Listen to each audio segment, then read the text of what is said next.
Fence Walker here now with Kathy Johnson, is it? Yes. Okay. And we're going to do an interview. So, we're good on that? Okay. Kathy, what is most important? Most important just in general? See, that's a good question. I want you to answer that as many different directions you want to come from. You know, if it's most important to you, what's most important right now, to the universe in general. Yeah, there would be a twofold answer to that. So, what's the most important to me, probably across the board, is knowledge and education. Okay. I really feel that is the one avenue that brings you in touch with what's going on, and that you can look critically at issues and arrive at a... I'm having trouble hearing you. Sorry. And I'm wondering if the camera is picking you up. So, it is recording, right? I have to always check. Red light? Yeah, red REC. I'm always paranoid about whether I'm actually... I see a little red dot down. Yeah, there you go. So yeah, knowledge and education, because I believe that is the one avenue to think critically and solve problems, whether personally or... Was that most important to you, or most important in general, or is that both? Both. Okay. Yeah. Do you know calculus and physics? No, but my wife does. I could teach both within about a minute or so, without using any numbers. Yeah, that's just basics. That's what she says. Okay. All right. So, anything else that's really important? Knowledge and education. On a global scale, I'd have to say, for me, it is climate change. Because without a planet, we're done. And nobody takes that seriously. On the Republican side, if I can name a political party, say, this is open, free. You can say whatever you want. We need to find other ways of energy, and I've been hearing this since the 70s, how we're going to be less reliant on oil and these things, and here we are, 40-some years later, and still. Well, then you probably remember the commercial with a crying Indian, crying Native American. I think so. Yeah, I think I know what you're referring to. Yeah. Okay. That was the second question, right? Mm-hmm. Okay. If you were a superhero, what would your power be, and what would your superhero name be? Oh, we didn't come up with a name for Chloe, but we'll work on that. Cleo. I always call her Cleo. Superpower and superhero. Well, it'd be some strong feminist, female character that takes no crap. I saw one talk show where one of the doctors was a woman, and she wanted to be Dynamite. That's good. Yeah. That's good. I don't know what my superhero name would be, but I would. My superpower would be to, if I could incorporate critical thinking and knowledge and those kind of things to everyone en masse. And connect that to feminism somehow? Yes, because I think our world would be much better. If more women were actually making the decisions in this world, we'd have a totally different direction of where we're headed. Yeah, if we had less assholes running the place, we'd be much happier. True. Okay. I agree. So super feminist of some kind. Super feminist of some kind. Okay. I didn't ask the other question. What about religion and government? What's your opinion on religion and government? It doesn't belong. Huh? It doesn't belong. Yeah. Two need to stay totally separate. They do. That's my belief as well. We have already too much infiltration of religious views in our government. What's happening now with Planned Parenthood and making access to abortions and women's health care in this country is deplorable. People are having to drive, in some states, 4-6 hours to get to a clinic, because of the religious faith-based I watch philosophy Rachel of- Maddow. She covers that a lot. I know Right. a good amount about it. Yeah. There was a conservative at one of the politics, philosophy, TED Talks, whatever it was, who was really against abortion. I go, well, why don't you offer the women, a better choice? Say, if you have this baby, we'll help you raise it, or we'll educate you, or we'll relocate you if it's a family matter that you're evading. Right. And he's like, well, that just means I'm paying for all that. I'm like, well, yeah, but do you want to save the baby? He's like, but I'm not going to pay for it. I'm like, well, then you can let her have an abortion then, because, she's facing that plus a lot more. Exactly. Living in poverty. So what are the chances for that child? I mean, that's a very individual decision for every, female I think mother to make on her own. I agree that having an abortion is bad, but forcing a woman to have a baby is worse, because that child is going to grow up very angry. Exactly.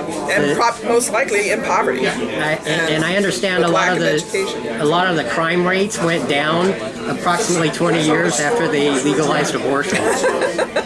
Interesting statistic. And it starts in the area where it first got legalized, then it spread across the nation, and that's exactly how the crime rate went. And the things that are being done behind the scenes to reverse Roe versus Wade. I mean, we have. Let's focus on some real problems in this country. So, knowing that you're atheist, I'm assuming because you're here at an atheist meeting.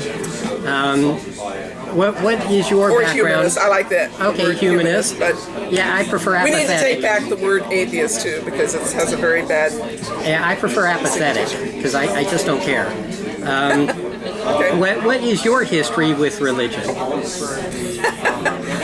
That's interesting because if you ask my sister, you'd get two totally different answers. But growing up, it was just kind of taken for granted that there is a God somewhere. But as far as like going to church every Sunday, that did not happen in our family. But we come from a very conservative. I was born in Ohio. Bible Belt, conservative. My dad was born in West Virginia, very conservative, so I had some introduction to different faiths. The fire and brimstone, Southern Baptist kind of thing in West Virginia when we'd go visit.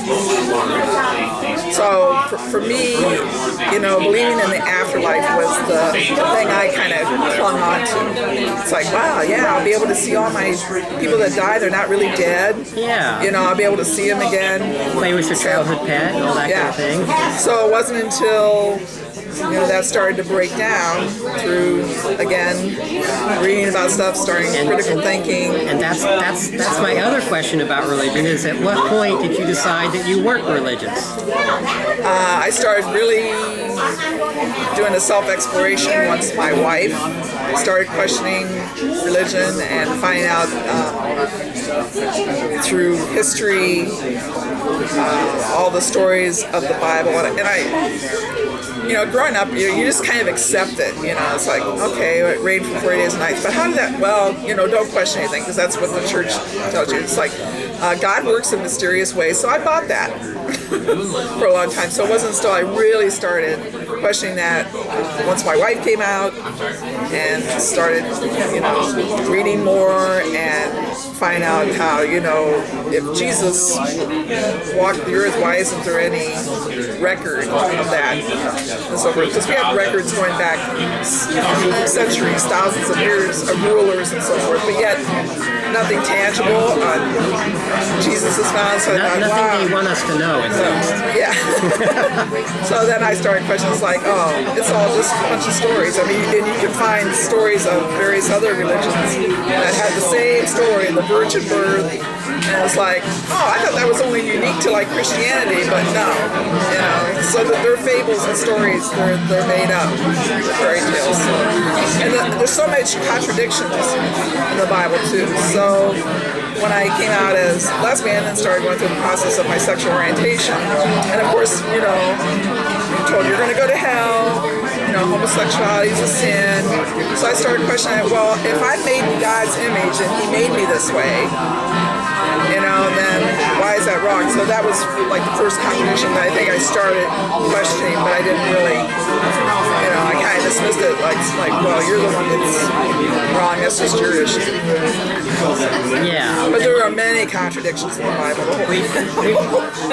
We all start to assume that everyone else is normal and we're the weird one. And then you say, no, I'm the normal one, you're all weird. Right. And then you realize, no, we're all pretty weird. Yeah.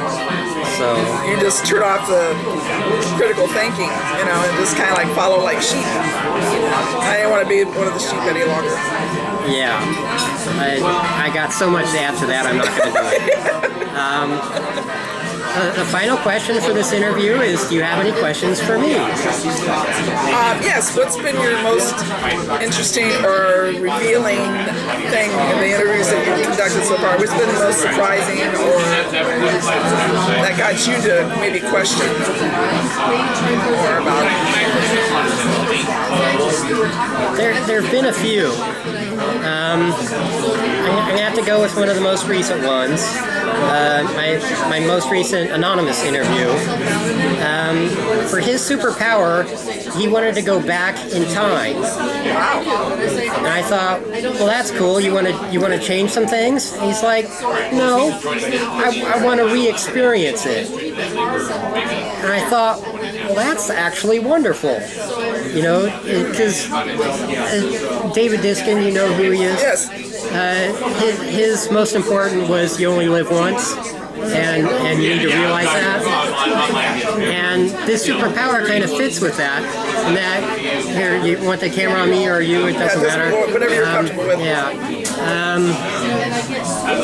You only live once, but you can kind of relive it in your mind.